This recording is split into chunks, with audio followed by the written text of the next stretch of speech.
I'm Sergeant Edwards from the Canadian Fencible Regiment. I'm Sergeant Dave Hensman. I'm from the Toronto Scottish Regiment.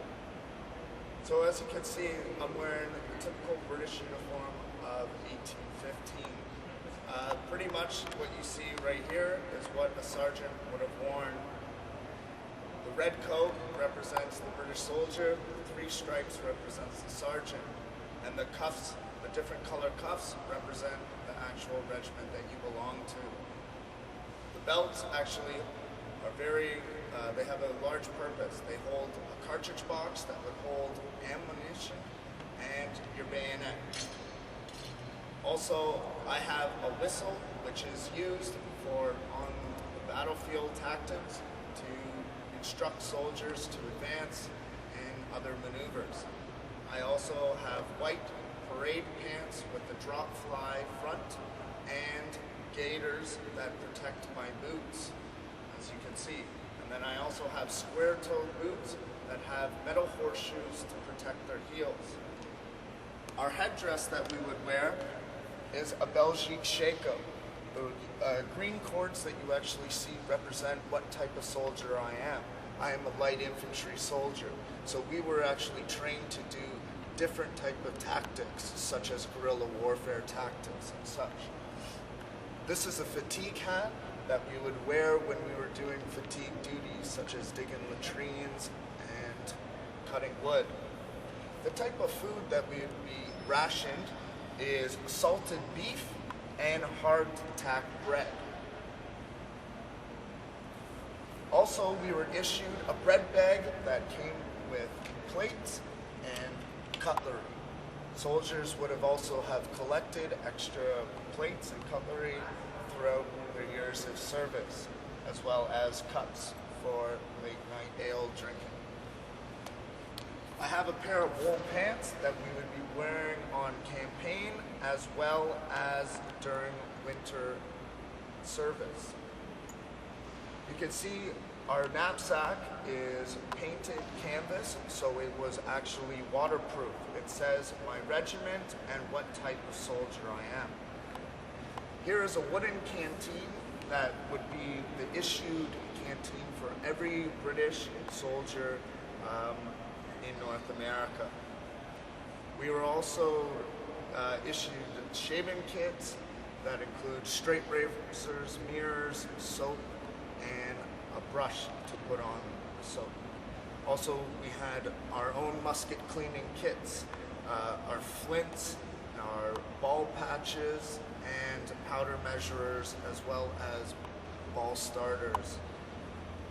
Also, we had our own toiletry bags to keep our horsehair toothbrush and such in. Also, we have a fire starting kit that has flint, steel, and some char cloth. On this side is my bedding bag, right? So this is what we would fill with straw, so we would sleep on top of. I also have a shaving kit, leather gloves for the winter, and polishing kit that includes shoe polish, brick dust and oil for our brass, and brushes and steel wool to polish our steel. Also, other soldiers would have picked up little things along the way, such as telescopes and tin whistles for our own amusement, as well as tobacco and our own pipes to smoke if we would like to indulge. We also have candle holders and candles for light for the night, and we have a bugle. Light infantry soldiers use this as a walkie-talkie to pretty much communicate across the field. Also, I have a drill cane because I am a sergeant, and other soldiers were not permitted this luxury. Also, this is the flintlock musket that I would be carrying. The way that it works is like a modern lighter. Flint hitting steel, creating a spark and igniting a flammable substance. In this case, it is black powder. All you see right here, most of this kit would pretty much fit inside of my my barracks box, and as you can see, my name and my type of soldier.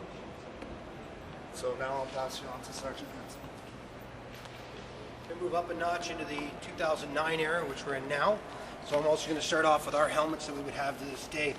This is our Kevlar helmet. Back in the past, we would have, it would be two parts. It wouldn't be able to stop a bullet, but it would be doubled as a wash basin.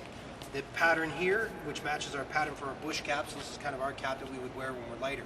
It's also part to match the uniform. I also have my 3 stripes, which I got to move in closer for, but I have my 3 stripes, which resembles that I'm a sergeant as well. The uniform itself is a CAD pad uniform. It's digitally produced so that it throws off the image. It's better camouflage overall. So we're more worried about camouflage as opposed to back then. They wanted to stand out so you could identify them where they were. We don't want to be identified. The more we're hidden, the better. We move into a small package where we would keep our ammunition in our ammunition pouches with our grenades. Our bayonet would be carried on our chest pattern as well. This is what we call a tactical vest. It is just that, it's a vest. So we put it on ourselves. We also carry our water in here, as well as, because I'm a sergeant, I would carry a field message pad.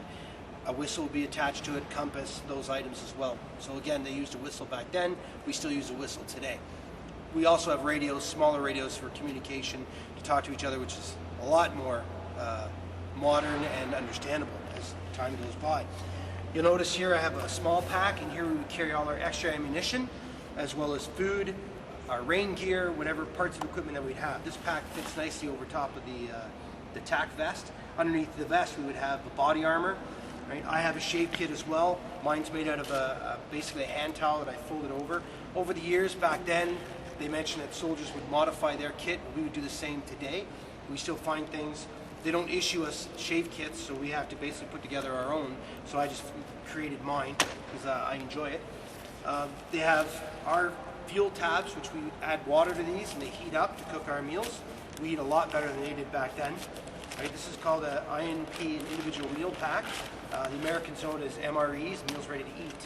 For us, we would have our dessert pack as well as our main food. Our bread is in here. It's not hard dough at all. It's quite soft and quite good.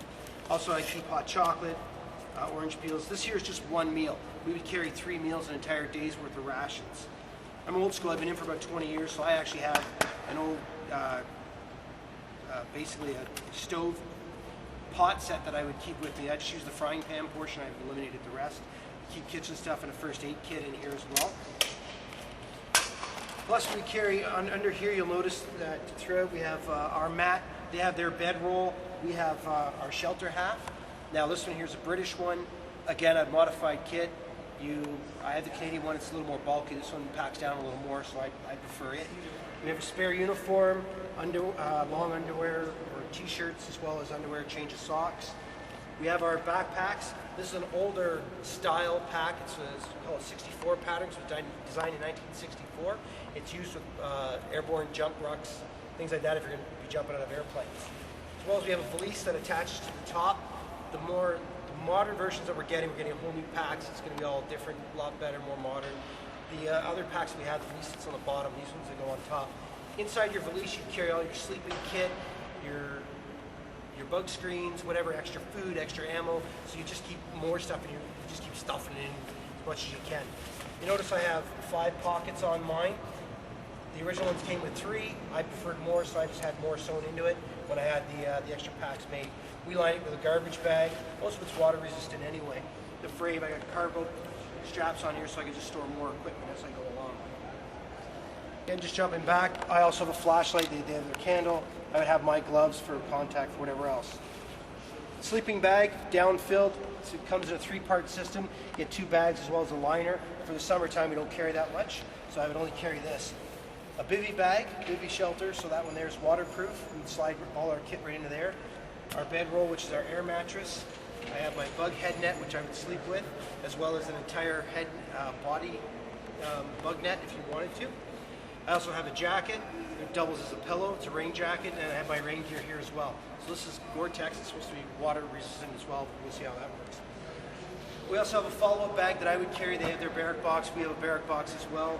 But usually we just have a follow-up bag. We go in the field. That carries another uniform or civvy clothes or civvy clothes, some extra toiletries and whatnot. Then we have our C7A1 service rifle.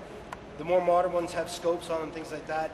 They're also getting shorter, different stocks. Here's the image of the one of what we have today. So what we've done is we've walked you basically through all the kit from 1815 to the modern day soldier. So I hope you enjoyed it. Again, I'm Sergeant Dave